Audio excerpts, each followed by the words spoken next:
আমরা বিনিয়োগ করব এবং যে বিনিয়োগের অর্থ প্রতিরোধের জন্য সবাই সচেষ্ট থাকি। সবাইকে স্বাগত জানাচ্ছি এবং যে সাংবাদিক ভাইরা আসছেন এবং আমাদের আমি ধন্যবাদ জানাচ্ছি এবং আমার পক্ষ থেকে কৃতজ্ঞতা প্রকাশ করে আমার উপপরিচালক মহিলা বিষয়ক অধিদপ্তর মাদারীপুর মহোদয়।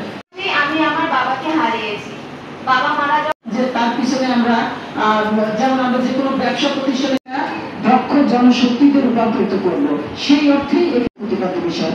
আর আজকের বিষয় যেটা কন্যা শিশুর স্বপ্নে বলি, বিভিন্ন ভাবে তারা বিভিন্ন দিক থেকে পায় না, সেটাকে ওভারকাম করার জন্য উত্তরণের জন্যই তো কন্যা শিশু আমরা এখানে যারা আছি অনেকে আমরা আসলে কতটুকু মূল্যায়ন করতে পারছি পরিবার থেকে আমরা সকলেই। এটা যেন মনে হতো যে কন্যা শিশু একটা বিপদ হয়ে জন্ম নিয়েছে।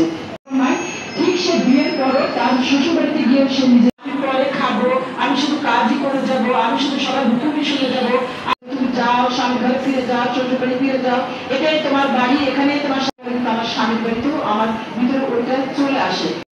ঠিক সেই জিনিসগুলি থেকে আমরা সরে আসবো হবে এবং সামাজিকভাবে দৃষ্টিভঙ্গি পরিবর্তনের জন্য সর্বদিক বিবেচনা করে কিন্তু আমাদের পরিবার থেকে তাদেরকে ব্যক্ত করবো যে আমরা যেন পরিবার থেকে সমস্ত শিশুকে আমরা বাল্য বিয়ে দিয়ে থাকি, যেটা একটা স্লোগান তৈরি করতে পারি যে আমরা